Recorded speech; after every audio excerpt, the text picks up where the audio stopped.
See, look, if I didn't pay attention. I'm sorry, guys. We're still trying to get our lives together. Hold on. I'm sorry. I'm a little, trying to get my good vibes back in. Just trying to sing out the stress and the drama that's going on in my life. I was just, I'm kind of going through it. I love it. At the same time, I don't. Sometimes bouncing back like a good G that I am. Have to remind myself that I'm human. I'm not magical all the damn time.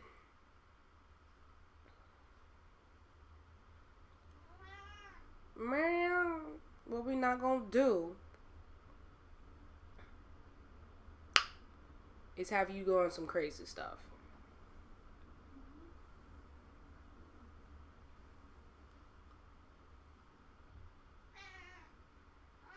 All right.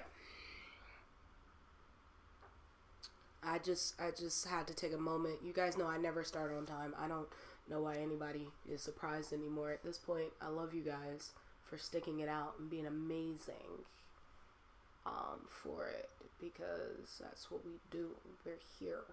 Just making sure that I have everything where it needs to be. It's okay. I needed you to cash out me that. Why did you sell me it? I don't know what you ever mean anymore. You told me you need cash out, you want me to sell. You told me you don't want me to sell, you want me to cash out. Oh my God. What do you want? I love you. I want you to love me. Guys, we're going to be serious today. We're going to have a very serious discussion, and we're going to appreciate some women today, because it's Women's Appreciation Month. We should be appreciated every day. It shouldn't even just be monthly, but every day we should be appreciated. And we do a lot. And I feel like in a lot of ways we don't appreciate things, especially when it comes to women and what they do and how they function.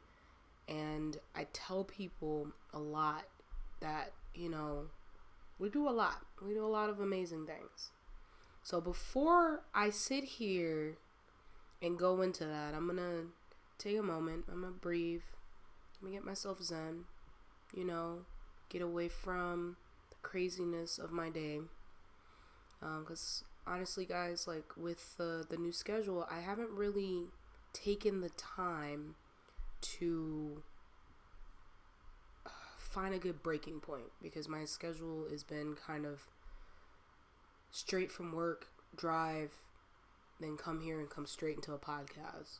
And I love my podcast. I look forward to my podcast, but then that drive isn't enough time to de-escalate from, work and stress from work. So, taking this moment, but I forgive you guys, and if you guys are sticking through it, I appreciate you guys either way. But let's get on with it. Hello, hi guys, what's good? I'm here. Hello, we're good. All right. First and foremost, many blessings, great many blessings, good vibes, healing vibes from your friendly neighborhood witch. Welcome to Reiko's Weekend Detox. We are here again to share nothing but positive, good vibes, talk about lovely, helpful things that you guys may have not known. Again, remember, my self-help journey is not the same that's going to be for you guys. I just want to make sure you guys have the tools and know that the resources out there are available for you guys, and also to educate you guys on different things that you guys may not be aware of. Especially when it comes to the mental health community, I'm constantly growing, constantly evolving. It's not a rocket science. It's not like we're, we instantly know the cure-all, end-all solution to it. So unfortunately, it's a lot to do with, figuring out what's going to be the best things. I'm sorry, my cat is acting a spastic mess over here. What are you doing? You do this every podcast. You don't do this during any other time. The moment a camera's rolling, you want to act up. Okay. But I do have a treat for you guys. Anybody who's going to be here, going to be sticking it out, I do have a lovely poem that I'm going to share with you guys. And I'm going to kind of go from there. For those who are not aware, I do write poetry. I'm not great at my poetry. Other people will beg to differ. But I can tell you straight up, I'm not great. Probably will never be great. I appreciate it, though. All day, every day, no problems. But I have been mentally not where I needed to be for the last week. I've been down. As you guys know, when I told you last podcast, I've been pretty depressed. And like I said, we're not going to be great all the time. We're not going to be 100% all the time. And one thing that I told people is that it's about finding balance. You can't just jump up one day and expect everything to work out amazing. Like, a lot of people look at me as an inspirational woman, a person to look up to because of everything I've gone through, the trials and tribulations I've gone through, and taking control over my mental health, my spiritual health, and everything else like that as a milestone for, growth and development for other people. And I mean, I don't think of myself as somebody to look up to. I just look at myself as a person that I've witnessed other people's character flaws and how a situation can be. I evaluate a situation and then kind of try to avoid following to the same habits of other people before me. So it's just like I look at those habits, the situational, environmental habits and everything, and just try to avoid succumbing to a stigma or a stereotype of a person who was in an abusive household, or a person who witnessed a parent who was in an abusive household, and everything else like that. And I took matters in my own hand when it came to my own mental health, because it just seemed like everybody kept giving me guidance that was for the African American communities, where we don't talk about certain things. Certain things are just taboo. We don't talk about mental health. We don't talk about, that really pervy cousin or really pervy uncle who, sit here and eyeball, that young niece or nephew and molesting and all that other stuff. And I'm sorry, trigger warning for those who knows this, but we don't talk about certain things in the African American communities. And I'm sorry I'm tongue-tied, guys. I'm still trying to process my thought process from work. But we don't talk about those things. We don't talk about mental health in the Black community. And that's why I started my podcast. And a lot of people look at me as oh my God, you're talking about this taboo subject that nobody else wants to talk about. You're talking about taboo things that most millennials don't want to talk. Oh my God, you're a millennial trying to break millennial stigmas in the Black mental health community. And it's like, there's other people out there. Like, I feel like there's other people you can look to, like, Strong Friends podcast. Like, they are phenomenal. Like, this is another podcaster who is based in Florida, and she understands. She talks about, being Baker Act and trying to let people know that being a strong friend is still technically a character flaw in people who have mental health issues. And I mean, like, there's a lot of women out there who are trying to break these stigmas. They're trying to break that mold. So looking at me as a woman and appreciating myself, and I do, and I it took me years. My best friend, like Nikki, will tell you, I am so humble. No matter what, I am super, super humble. Like, I do not feel like I deserve praise for something other people have been doing as well.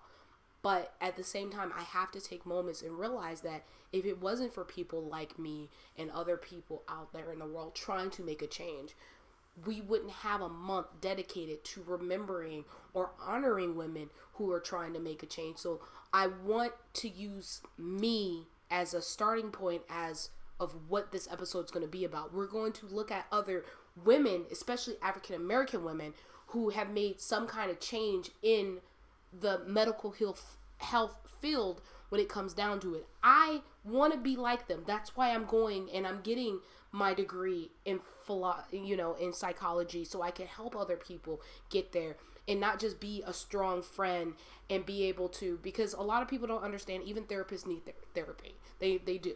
But I want to be able to honestly say, I have the degree, I have the means, I have the tools, even if the tools are readily there in the internet, for us to be able to do the things that we need to do to get the mental health that we need, the health that we need, and be able to try to break these stigmas and these stereotypes and find that, first, like, groundbreaking floor to, like, hit a pickaxe into to change some stuff.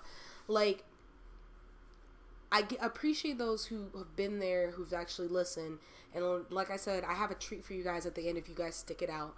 But there's a lot of people who are going through their own journeys, and a lot of people who are trying to change their own ways. And like I've always told you guys, for those who are using me as oh my God, she's doing something, she's my idol. I'm not perfect. I'm by no means am I perfect. I am still suffering with PTSD. I'm still suffering with depression and anxiety. But I'm at that point with my depression and anxiety where I don't want to be on medication anymore, because my medication is not really doing what it needs to do. So I'm winging myself off and finding joys in life naturally, finding a natural high. I've been on it for so long, and I've found ways to make myself happy without being on it, and just trying to make change. So again, I'm starting with me as a little grain of sand in this beach of, like, phenomenal women who have made a change, because it's not just me. We as a power strong, like, group, we are so many and so few that it's like, for people that do follow me, they listen to me, they listen to my story, listen to what I'm trying to accomplish, what I'm trying to promote, body positivity, as well as, trying to help promote when it comes down to everything else. I want people to understand, like, we are out there. There's a lot more of us out there than just me or a few others. Like I said, there's my photographer, Jasmine Denise, and I know you guys get super tired of me hyping her up, but y'all don't understand what this woman has gone through. If you heard her story, you will understand why I hype her up so much. She has gone through so much. Even with my friend Kat, she gone through a lot. And she has a lot of anxiety. She has a lot of other things. I decided to take charge of my mental health because of these women. Not just because of me wanting to actually be a true, strong friend, because even strong friends need help. I was drowning in other people's drama, trying to maintain the strong friend physique when I was still suffering myself. Like, I put my battles that I was battling since I was a kid to the side to help other people, and it wasn't really good for me. So, people like Jasmine and Denise, if you ever get an opportunity or the joy of hanging around my photographer, or catching one of her stories, or catching her rants, or following her on Facebook and she's actually telling her story, listen.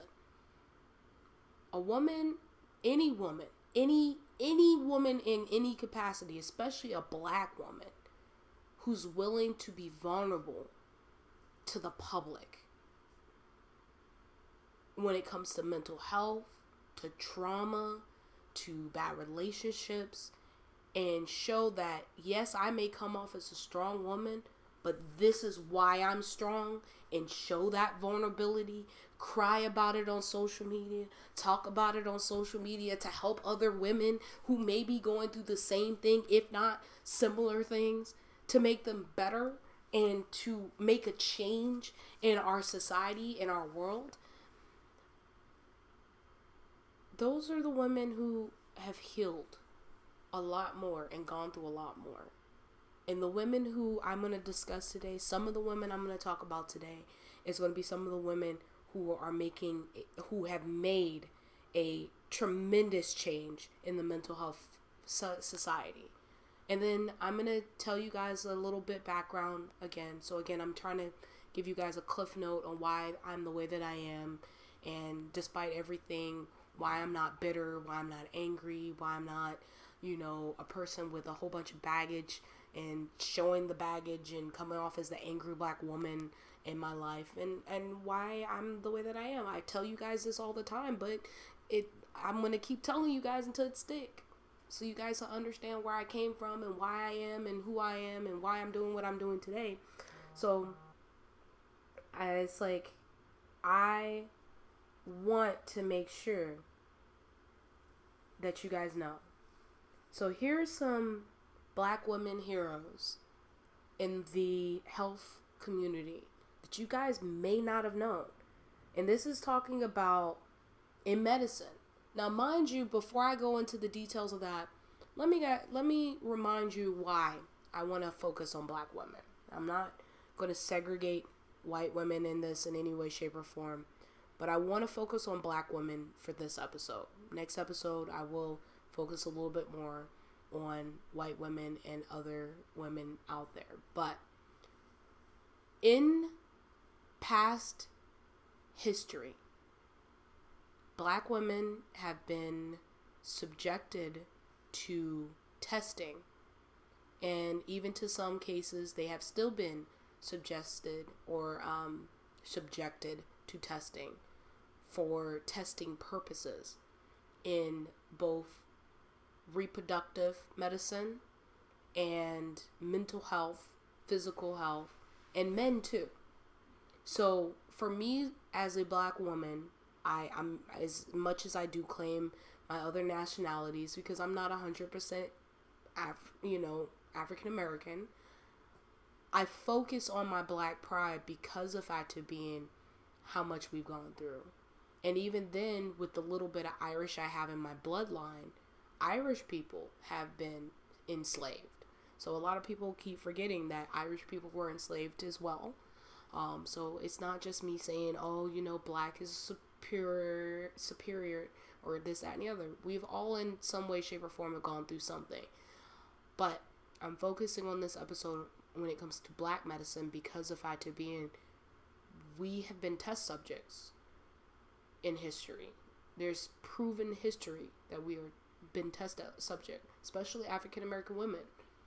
We were, honestly, the reason why pap smears were even explored or even discovered was a white doctor performing experiments on a black African American slave.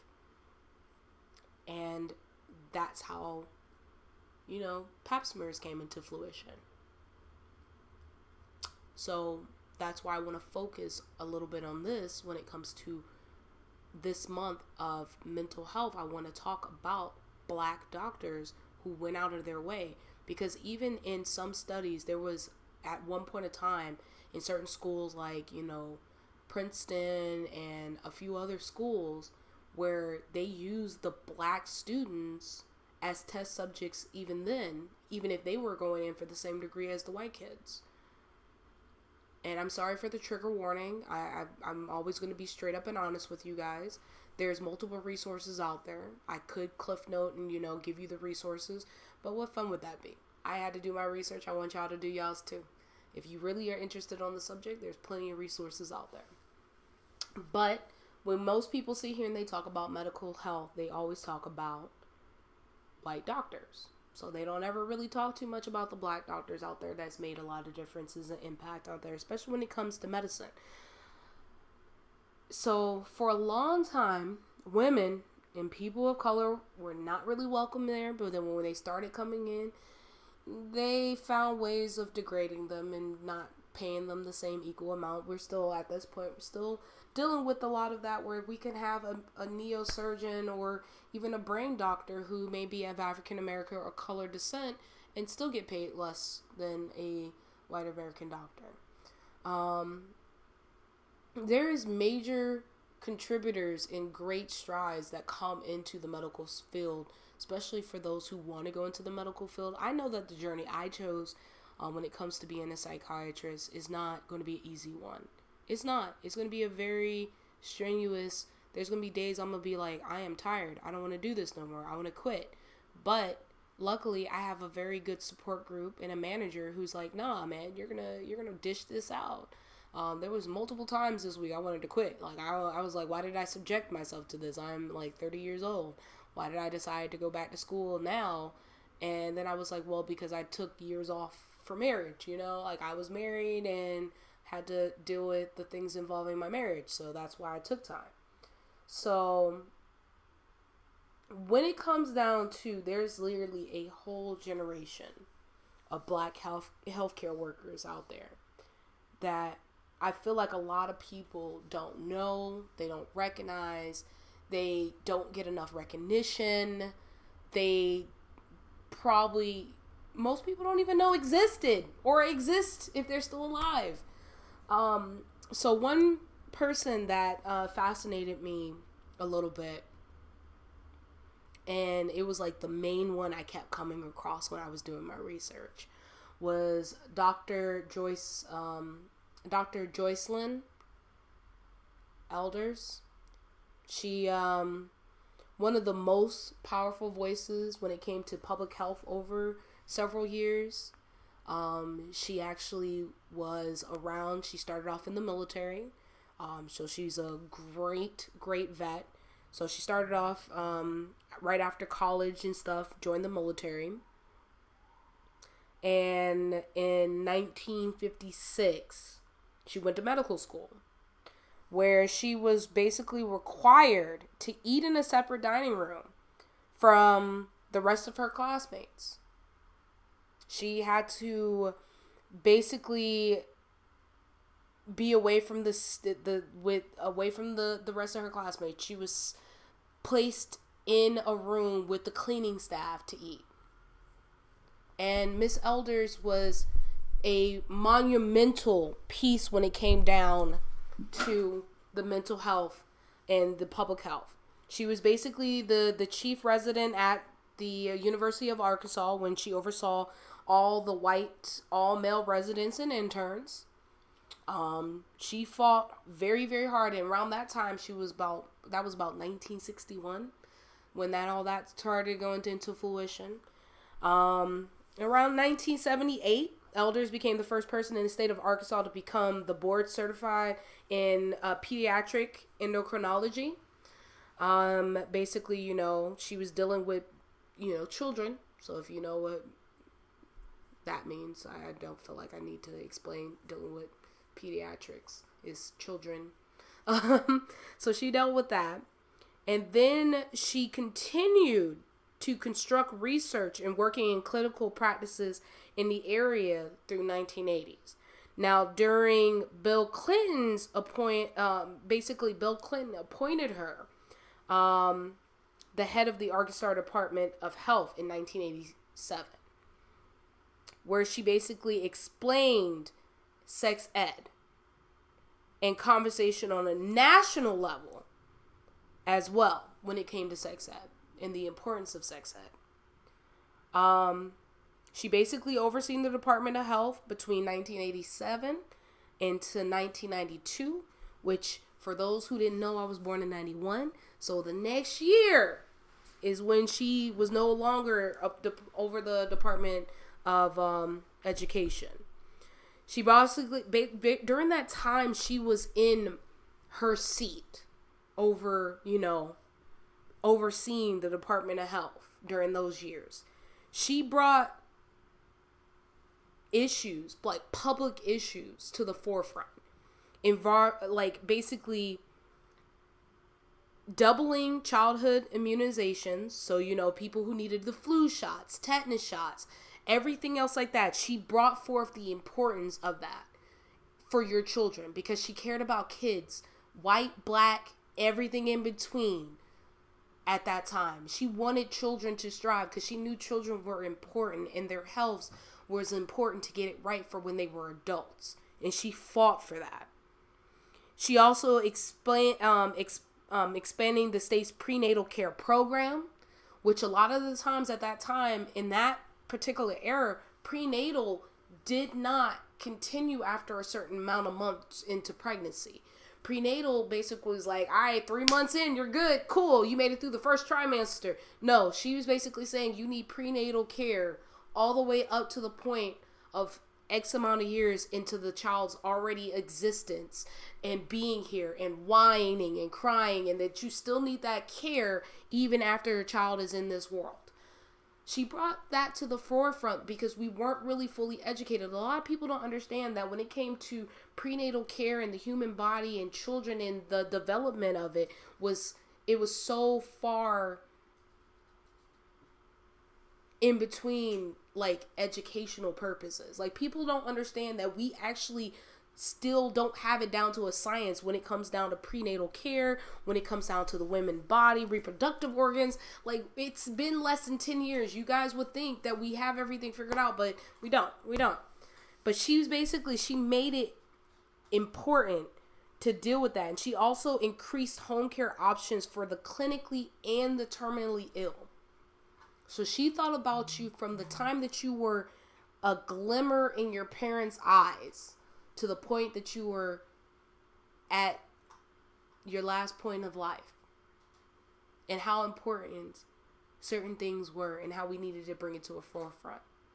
She was one of the few advocates who were talking about how important sex ed was for school and needed to be taught in school and being educated for sex ed.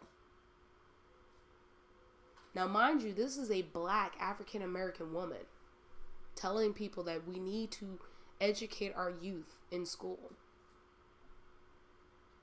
And she did that. She fought hard. Now, mind you, that's not where she stopped. She didn't stop at 1992. She kept going. 1993, Clinton basically named her the U.S. Surgeon General. So that's the reason why in that time she got a promotion. She kept going. She's like, I'm going to keep doing it. Here's where it got tricky. 15 months into her getting that promotion, she got forced to resign. They didn't fire her. They basically forced her out of it. They were like, nah, bruh. We don't like that you had this much power. They won't admit that's the reason. They basically said that she had some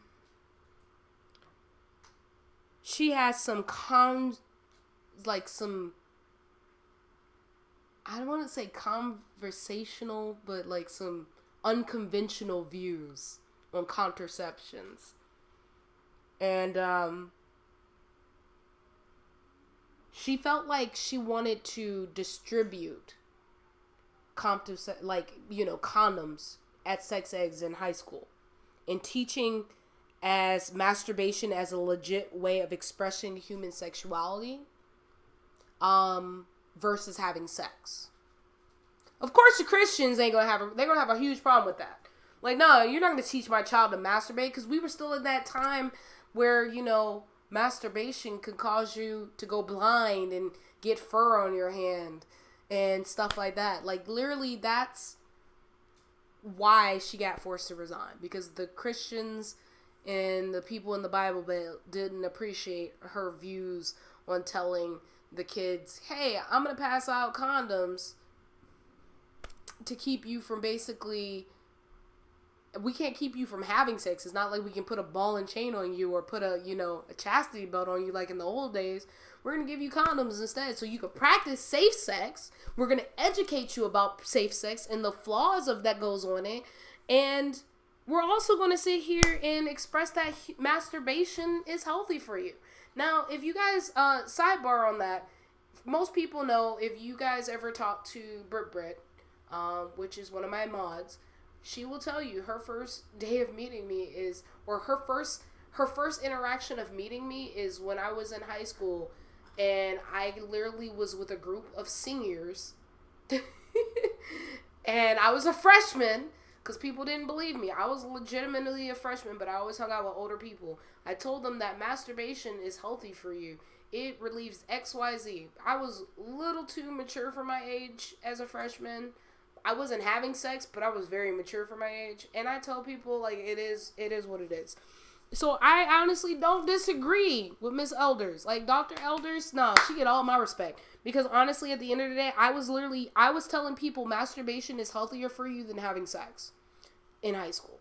I was not lying. I'm legit. I was telling them the pros of having, protective sex, because I did go through sex ed with my mom. My mom decided to teach me about sex in her own way by having me watch this old school movie called Kids. And if you've ever had the joy of watching the movie called Kids, do it. It is a very good educational piece.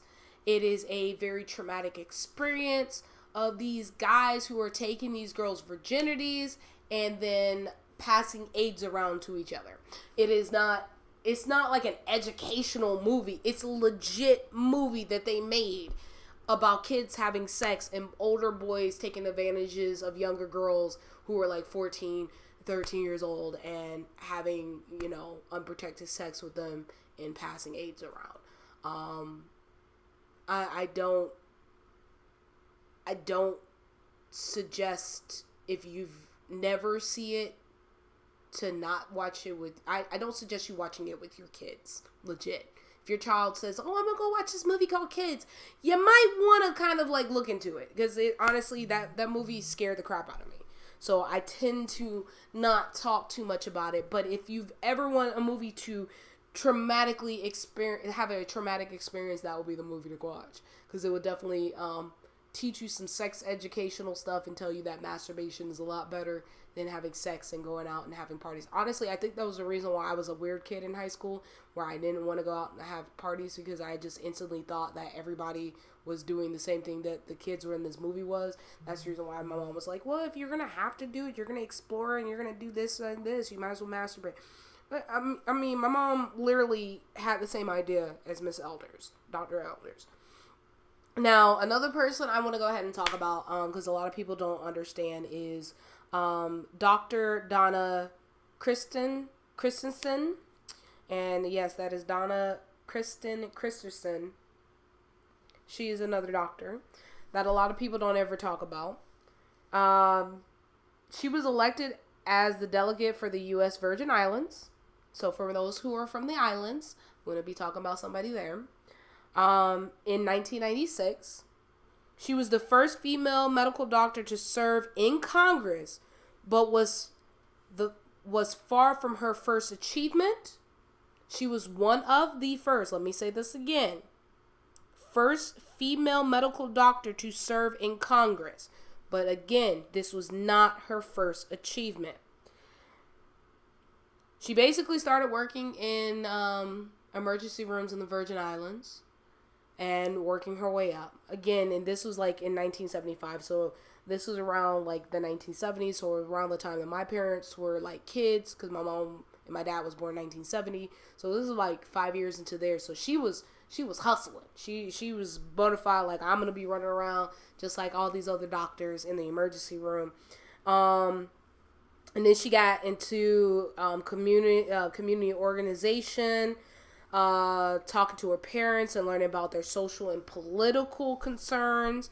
She took her own practice and began working as a health ambassador and administrator to raise the position,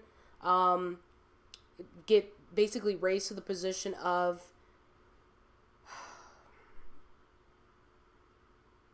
health of the Virgin Islands. So she basically was like, hey, I'm over the Virgin Islands. I'm going to go ahead and do this. And she held a lot of government-like positions between the time she was working in the emergency room up until the time that she got elected for Congress in 1996. So she was doing so much to build. She was listening to her patients, listening to their concerns, listening to her wants, listening to her needs in order to become a voice of reason for the health community from the Virgin Islands on up. And she was quoted in 2013. In my practice, you will always find that there is a lot of social and other issues that impact the health of your patients. And she said it in an interview from the University of Notre Dame Observer. Many times people will come in and just talk about whatever problems they're having. So I kind of look at it as a bring my office work from a local level to a larger national level. Now, during that time that she was in Congress, she was there for 15 years. She continued to work to end the healthcare and health insurance disparities for minority communities and women and fight against the right of AIDS and AIDS threat. So she worked hard to basically listen to the community's concerns when it came to their health. She saw the the discrepancies. She saw the issues that was in the health insurance when it came to what was issued to minorities. And she was like, this is unjust, especially when you're a person who is in the healthcare field. You can't just be a doctor or be a nurse and think that you can't listen to your patients. I understand that they're there for a paycheck, but in order to actually have or be in that field, you got to have that bedside manner. You got to be willing or wanting to be listened to, or to have people there and want to actually end their suffering. Because if not, then you'll be like Dr. Death, and you don't want to be like Dr. Death. These women looked at what was going on and seeing a issue, and they wanted to make a change to that issue. They were trying to be revolutionary. They were trying to make a change. Like, women like this is those people that we need to look at and focus on and understand that they came from a background where it was in the 60s and 70s where we just still were getting tested on, like we were lab rats and being tested and seeing that we were not getting the same equal and honest and fair treatment in the hospitals as our, our white counterparts or our 1% counterparts. And they're saying, oh, I see that there's a wrong, there's an injustice, there's a way we can be able to find it, and there's a solution. Because guess what? People fail to realize that medical practice is still just that. Medical practice, they're practicing medicine. They're going to continue practicing. So a lot of people's like, well, they did all kinds of testing, XYZ. It's because medical science is always going to change. Science is always evolving, and as humans, we're going to be evolving. And so is the diseases that we're going to have to fight and the issues that we're going to have to fight. But more or less that we have to kind of take the moments and look at the things that we go through. Now, in order for us to even talk about anything else, there's one last person I really want to talk about before I drift into a backstory for you guys, and kind of go from there. Before I talk about this lady, because she's a little bit further back than the other ones. The last two were more recent.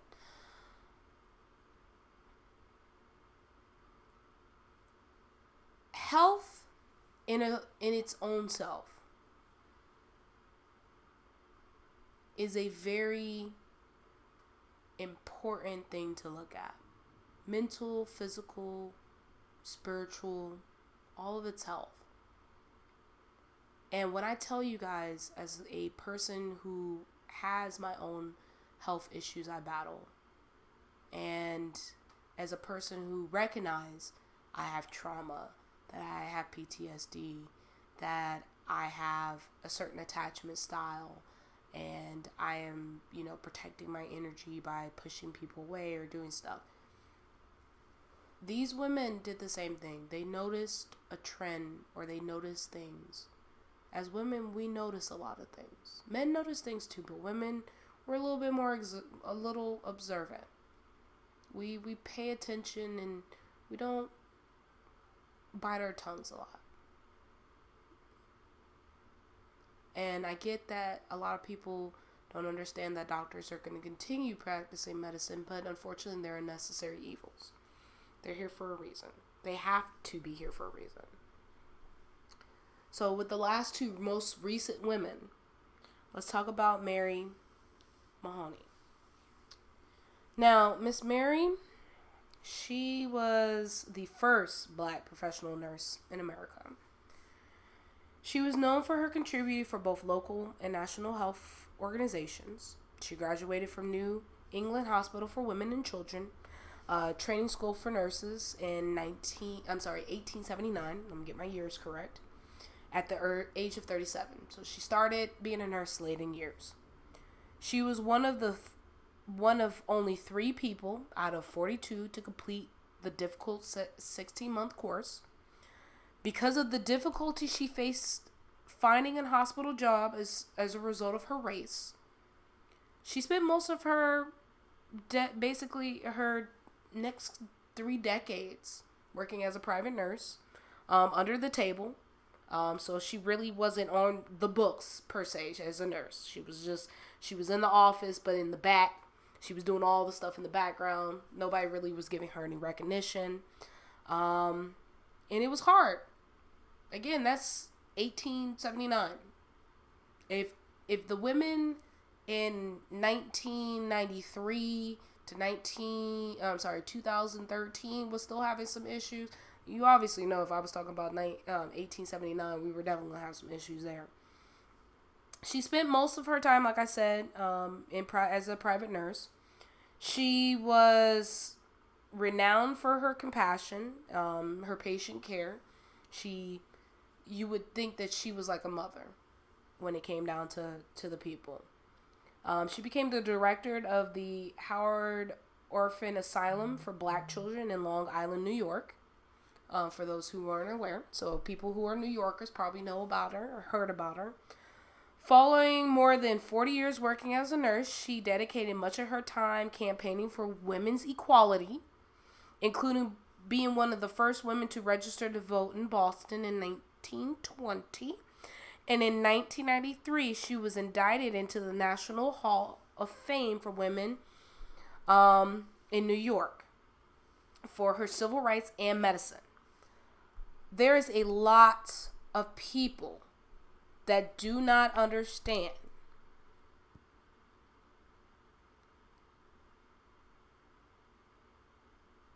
how hard it is to this day as a Black woman in America. We, especially those in the medical field, they don't get as much recognition. They don't get as much praise. They don't get as much love, affection, all that other stuff. It's hard. It's very, very hard. So these are women who've done so much more when it comes to the health community. So for when I get people who tell me like, hey, I'm thankful that you told us your story, and I love to hear your story, and that you're willing to share your story. You made such an impact on my life and my mental health, and made me believe that I can be able to overcome it, and you creating a safe space and good vibes and always being there and this, that, and the other.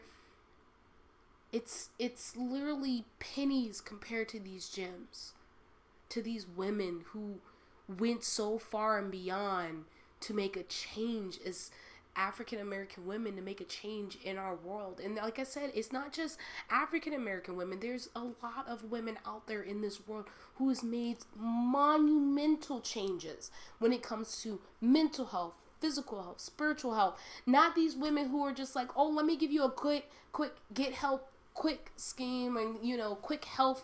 Oh, you don't need to do medicine and stuff. You don't need to go see a doctor. Don't worry, I got this herbal non-treated remedy that has no backing for you guys out there. But there is a lot of women out there who are in the medical field, or advocates or teachers in the that's out there that can do so much. And for people who come to me, I appreciate every single one of y'all who tell me, thank you so much for telling your story. Thank you so much for trying to be an educator when it comes to these things. I didn't know that these things were out there, these resources, these things. There is a lot more women out there who has done so much more than me. And from the bottom of my heart, my soul, I'm going to tell you guys, thank you. I appreciate your good words, your kind words, everything. But let me tell you where I got this from. Now, you guys have heard my traumatic story, but let me tell you about the women in my life who made me who I am. Minus the trauma. I have mothers. Not one, multiple mother figures in my life. And these women, they have been the most monumental women I've ever met in my life. And I feel like they don't get enough praise.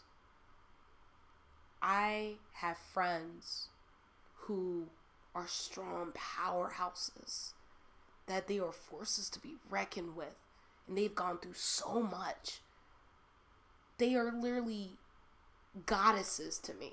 And why I praise these women so much, because there's so many strong women out there who have gone through and fought just as many demons, if not more demons than I have, and they are still standing strong even when they have fell down. I daily keep getting kicked down and I'm still getting the fuck up, and so are they. First person I want to talk about is my mama. No, not the one that y'all hear the stories about. I love my mama to death. I love both my mothers. My biological mother and then the woman who raised me. The woman who raised me, my sister's mother, the most beautiful queen in the world. Her birthday is next Tuesday. She took a mantle to raise me as if I was her own child. And I wasn't. Every day, she still gets up, deals with my dad, love him to death. He's gotten a lot better. I have to give it to him. He's definitely gotten a lot better. My dad has gotten a little bit more aware of mental health, spiritual energy, because, his daughter, because of me. He's changed a lot of his habits. He's not as old-fashioned. He's a little bit more open and receptive. But my mama, every day, she's taking care of me, my brother. She's there for her daughter. She's there for her other son, my brother. She's there for my dad, her dad. She bears so much on her shoulders. Beautiful, strong woman. Some days I be sitting here and I remember, what was it, Thanksgiving or Christmas? That we cornered her in the corner and told her to sit her behind down. Thanksgiving. This woman does not know when to sit down. Told her to sit down, let her daughters work. We got it. This is what we're here for. No, mama. This is what I mean about, we are conditioned as African American women to not show weakness. So when our kids come to us, and as an empath and as a person who's very observant, I unfortunately got that from both my parents and, my traumatic experience. I pay attention. I'm very alert to what's going on and what's around and what's going on at that moment, in that presence. I told her to sit down. I was like, if you don't go sit down, I'm going to put you down. Like, that's it. Like, I parent my parent. I told her she needed to go sit down because she was tired. I could tell she was tired. She was overwhelmed. She's taking care of her dad and everybody else, but she's not taking care of herself. Love her to death. Very strong woman, but she's the pure definition of a strong friend, and not in a healthy way where, she's taking time and actually taking care of herself. She's so busy taking care of other people. She's not taking care of herself. And there's some days I really hope that she, sit down and listen to my podcast and understand the reason why I told her to sit down. Because one thing that she always tells me, unfortunately, and I don't think she lives by it, is I tell her too, and I put it back in her face, is, what good are you to anyone if you're not taking care of yourself? Like, what good can you do for someone else who needs you if you're not taking care of yourself? So, there's my mama. And my biological mother. My mom was the same way. Now, I know you guys heard the story of, her being in an abusive relationship. And I've told you guys, like, honestly, at the end of the day, we had our faults, we had our issues. And honestly, at the end of the day, and I'm going to tell you why I forgave and I had to relook at it at a different light. I never really blamed my mom. I blamed it for a moment, but then I had to think as I got older. The reason she did what she did was because of fear. She did it out of fear of her life, and if something happened to her, what would happen to her kids? Because at that time when I left, it wasn't just me and my brother and my mom. It was me, my brother, and then when I left, it was my brother and my other brother, because she was pregnant at the time when I left. So she did everything she did out of fear. It wasn't because my mom was abusive. It was because she was being abused, and she was fearing that if she didn't do or comply, she could lose her life. And now she's a strong woman. Don't get me wrong, she still, has her weak moments, but she's starting to get better. And honestly, as I look at it, the more I talk to her, she's starting to learn from me. Just like my mom, my stepmom, and my dad is learning from me. And I mean, to this day, it surprised me that people will learn from me, especially older people. Another person that I want to give a lot of thanks to is my mama bat, Shell. She is the owner of Ravens and Rockers. And she is like my mama bat. I literally say, if I ever say my mama bat, that's who I'm talking about. She's another very strong woman, very carefree, and instantly the moment she walks into a room, she just lights up a room. And she's very hypersensitive emotionally and spiritually, and she can tell when somebody's having bad energy or when they're, low or down, even if they're far. And she'll tell me straight up, like, your frequency's low. And I'm like, I'm states away. How do you know this? And she's just very, very, very intuitive when it comes to those things. And I love her to death. And her birthday just recently passed. So I'm not trying to, tell these women, praise these women to make them sad. I'm praising these women because they deserve their praise. I feel like they don't get enough recognition. Now, even further into my generation, from my parents, let's go a little higher up on why I'm who I am today. My grandmother, Barbara, and my grandmother, Bibi, and my great aunt. My great aunt just passed. She was like a grandmother to me. My grandma, Barbara, passed when I was too young to remember, so her sister took over the mantle, and I just lost her. And I'm sorry if I get emotional and start crying, because she was, if anybody asked, that was my grandmother. That was just it. That's how I feel about this woman. But I knew she was my great aunt, but she was grandma to me. This woman has multiple times pulled me to the side during family reunions when I would be there and just talk to me. When I pulled her over to the side and told her recently before she passed, I was like, Auntie, I got an OF. She's like, what is an OF? I was like, I'm modeling. Well, I knew you were modeling, baby, but what do you mean? Why do you gotta tell me you modeling?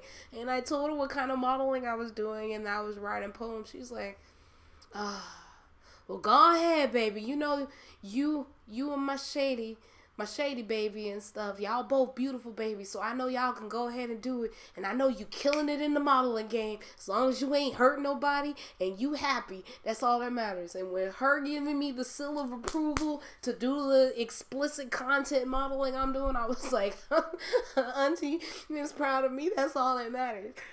She was the sweetest lady. Even when me and my mom was not seeing eye to eye, she would always ask me about my mama. And when I told her what was going on, it broke her heart. But at the same time, she told me not to close my mama out and that my mama did everything she did for a reason. And that's when I started looking at it in a different perspective. But when I tell you this woman was the most caring, charismatic person, she has made me who I am today. And it's open and honest. And it's I'm going to go say my goodbyes to her physical being, her physical form, on Tuesday. And, but when I tell you she lives on in me and her actual grandkids and great grandkids, this woman was phenomenal. And she knew I was trying to change my mental health and change how society looked at mental health. And when I told her the things I wanted to do, she told me how proud she was. And she's like, keep making me proud.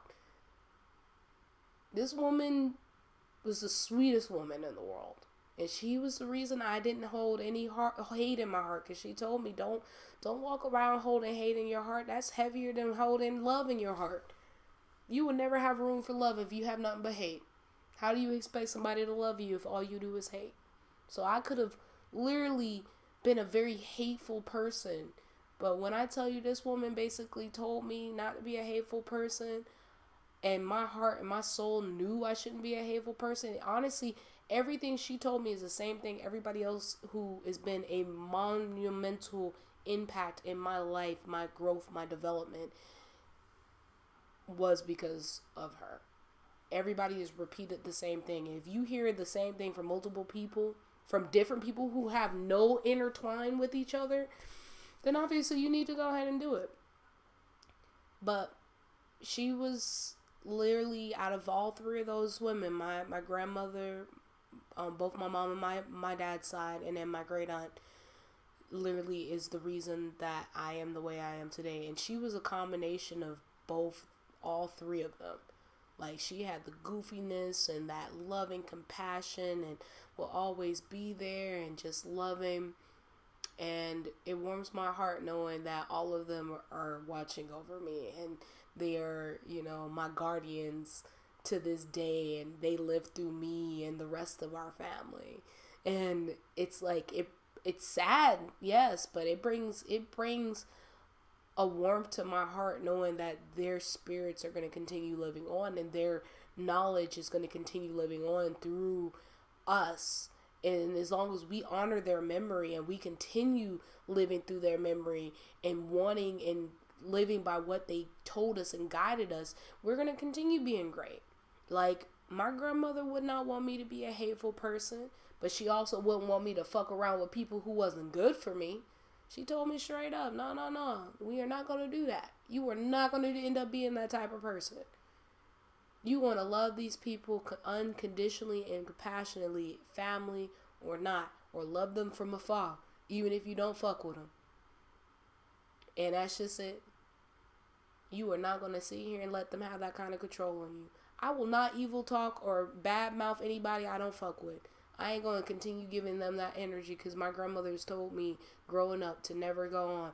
When I got bullied, the only conversation I remember, other than me getting my ass handed to me because I was a bad child, I got in some trouble for lighting up leaves. I rolled up leaves because my grandmother was an avid smoker, so was my dad, so was my mom, and my cousin got caught smoking cigarettes. Well, he was smoking cigarettes, and I was trying to be under him and do the same thing as him. So instead of that, I sat here and rolled up leaves and was smoking them in front of the church in front of my grandmother's house. My grandmother found out, whooped my ass, and then had a conversation with me about it. I was a bad child, I ain't gonna lie. But my grandmother had a conversation with me when I got bullied with the kids down the road. I used to come up every summer or every winter, be at my grandmother's house, and I don't talk like I'm from the Midwest. I don't. So I was told, oh, you're a white girl, blah, blah, blah. No. It's because I had proper education. I spoke proper. I didn't, speak slang. My cousin used to be like, I could pick on her, but y'all can't pick on her. And that's my A1 since day one. But my grandmother had a conversation with me. She was like, you don't need to forgive them in their face. You need to forgive them for you. And then once you done messing with them, because they're going to be irrelevant. And she told me straight up, what they eat don't make you shit. And that's something my dad tells me to this day. Whatever they eat don't make you shit. So if you sit here and focus too much energy on these people who are bullying you, and what good is that going to do you? It ain't going to do nothing but worry you. They got what they wanted. So when I'm done with somebody, I don't focus my energy on them. I don't talk about them. I don't deal with it unless it's for an educational piece. And my grandmother was that way. She didn't want me to dwell on these kids that were picking on me or my cousins that were picking on me because of how I talked or how I dealt with things. She just basically told me, like, forgive them for you and then keep it moving. That's just it. So I'm that way to this day. And you sit here and you mad at me, cool, you mad. You sit here and you want to talk mess about me, cool. But guess what? What you eat don't make me shit, and I'm going to keep it moving. I'm going to forgive you for not knowing any better and keep it moving. And honestly, that's how I honor her. I'm going to be unapologetic. I'm going to love my cousins. I'm going to be there for them if they ever need me. But the moment you cross the line, I will go ahead and burn that bridge and shut that door. Never even rebuild the bridge. Because it ain't worth it. I ain't even going to even look back at the bridge. I ain't going to look back and be like, damn, me and so-and-so used to be cool. No. That's done. I'll leave that in the past and keep it moving. Because that's how my grandmother raised me.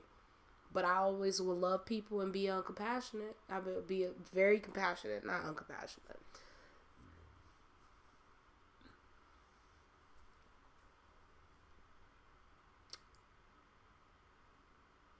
And then my friends. My friends who hype me up, that support me, who's been here for me, my entire podcast career, my entire poetry career, my entire existence of being in their lives and them being in mine. I appreciate every single one of y'all. And especially y'all who's told me, like, hey, I am proud of you for taking a stance on your mental health. And they've witnessed the things that I've gone through and seen the things that I've gone through. And they're proud and happy of me. And I appreciate every single one of y'all for being there for me. And, support. I get it. I love it. It's great. It's cool. I appreciate every single one of y'all. But back to Jasmine. She's a strong, independent woman. Love it. Love her growth. Everything about it. Another person that I want to go ahead and say, my cousin, my A1 since day one. I love her to death. She's one of the most caring, compassionate people I know. I have multiple cousins, guys, but my A1 since day one know who she is. She is never really cried too often. She's been like the most gangster and thuggish person I've ever met. She's very passionate. And I appreciate her. She's always been, even when we were younger, she used to pick on me. But then at the same time, that's the one I used to always be under, because at the end of the day, she would sit here and defend me. She'd be like, no. Look here, kids. I can pick on my cousin. Y'all can't pick on her. I will whoop y'all ass. Y'all are not going to disrespect my cousin in my face. She's always had my corner. She's always had my back.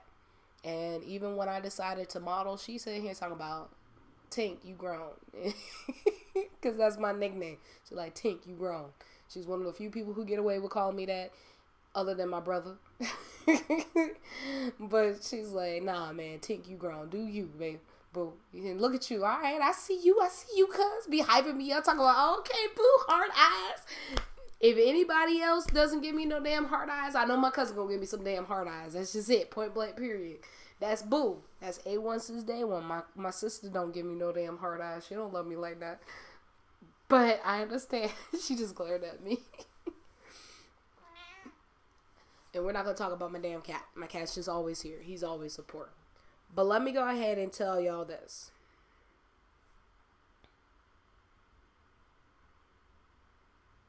I have a poem I want to read. And this poem is just about mental health. And we're going to sit here and talk.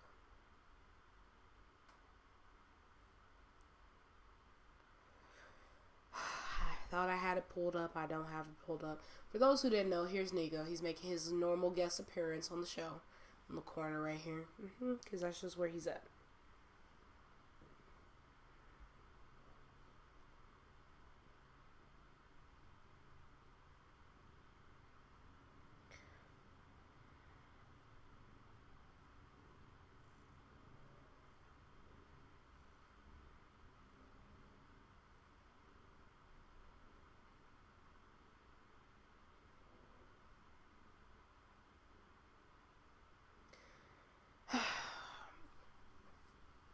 So the poem I'm going to read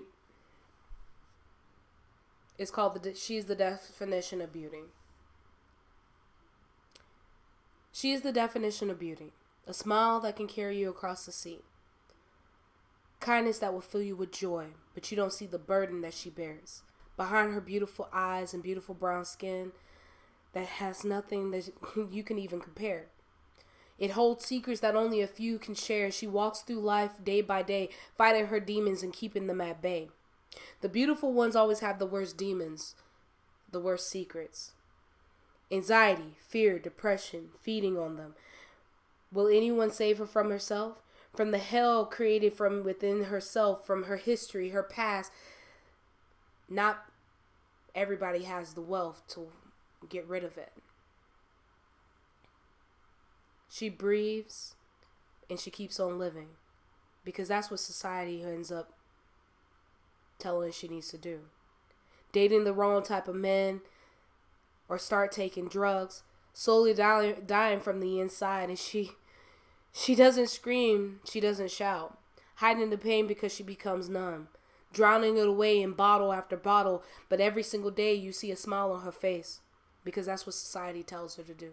To be strong, to be that proud black woman. She holds these demons and thoughts within, drowning them out with the drugs and sin as she keeps going on and lying on with different men because she doesn't love herself. Till one day she wants it all to end, to stop the voices, to stop being under the pressure from society. And then it begins, taking more and more of her than she can end up bearing. She just wants to sleep. No sound, just sleep. She's getting tired of being that strong black friend. She's getting tired of being that strong black woman. She just wants to close her eyes and actually be at peace. A blissful sleep. She wants to feel like she is floating across the sea. She just wants to be free. But society basically has a hold on her. And when you hear this girl's story, it's not just me. She could be you. Being told what she is meant to do. Hiding herself based off of what society is telling her what she needs to do. You're black. You're strong. So you aren't allowed to show fear, to be weak. Black women are supposed to be the one that the world is put on the back of. We're supposed to support black men, but black men don't support us. We're supposed to end up bearing children and not have to fuss. We're not supposed to be broken down and have tears. We're not supposed to have fears. When every single day the world is pressing up against us, but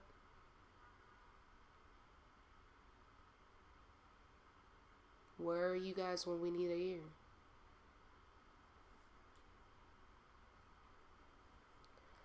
I end up telling people all the time that poetry can come in different forms. It doesn't need to rhyme. It just needs to end up making sense. It has to correlate together. It needs to end up being together. It needs to end up making sure that it's flow within each other.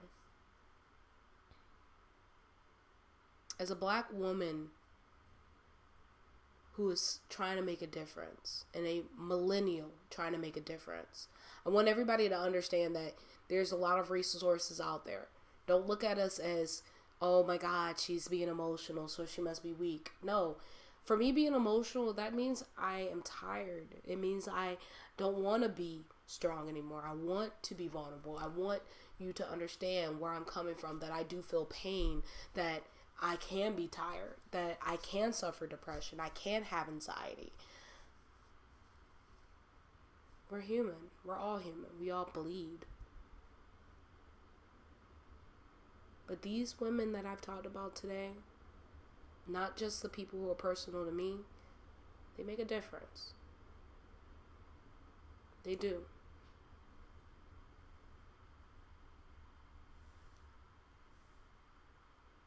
I'll leave with this. I have one more poem. And it's called Alter Ego. My nerds will understand. And honestly, this is me. This is a poem about me. And I wrote this poem about, 2021? I wrote this poem probably about 2016, 2015. But it's called Alter Ego. So, here we go.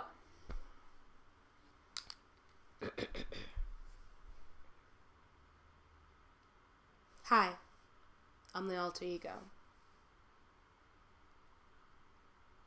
What you're seeing here, don't pay attention to the girl behind the mic.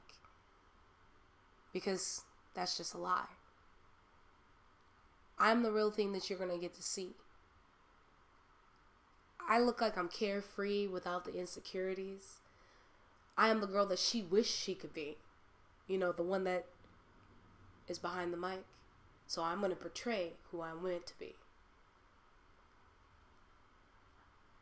But here, let me go ahead and erase that thought and that mentality that you guys may not understand and may be thinking or may believe. But the girl that you actually see has a lot of insecurities. I have depression, anxiety, and pressure tends to get a hold of me. But I am, in your eyes, a strong, carefree individual with a smile that can break people's hearts and thighs and all the great parts. But let me go ahead and give you a little backstory on my history. This girl that's in front of you, this girl that you can see smiling, has a lot of misery because at the end of the day, my PTSD makes me remember that I used to end up protecting the people who were meant to protect me.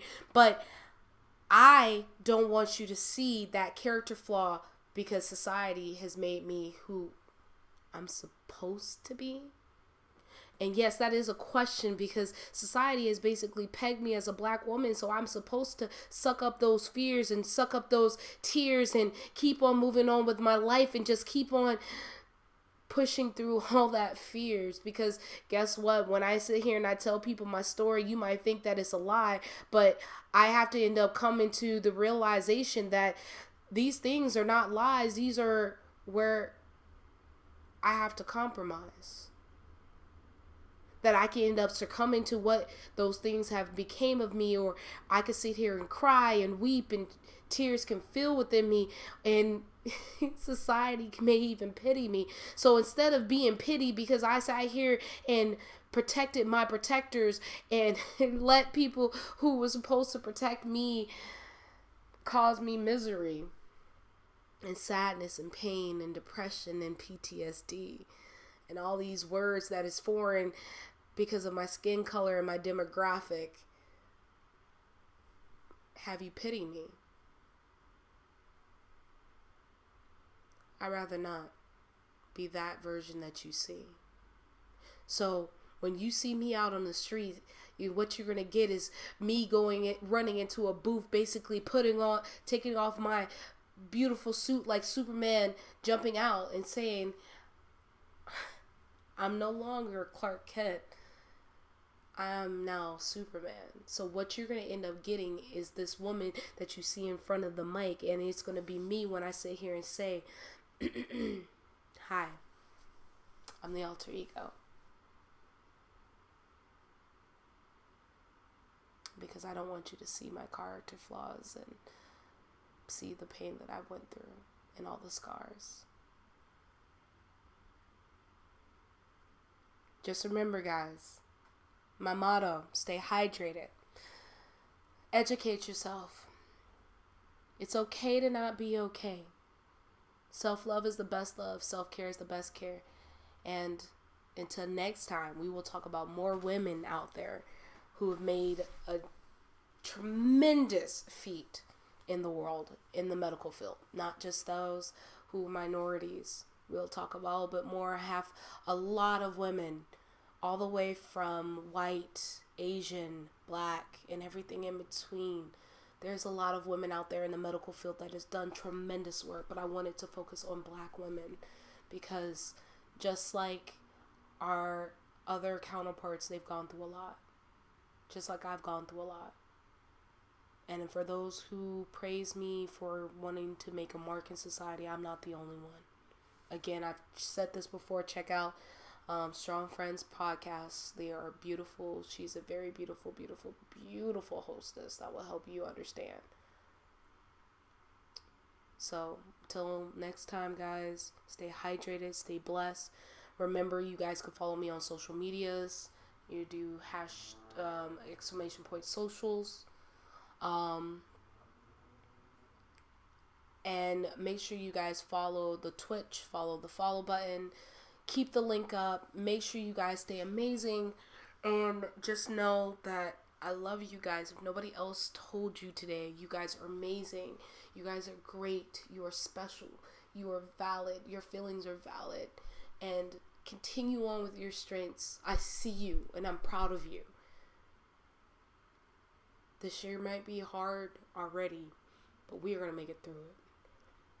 Last year was bad, but we're going to keep making it through. We're going to keep pushing through it.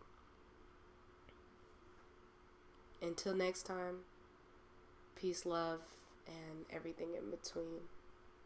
And just remember, I'm still a poet, guys. I may be a poet. You guys may not know it.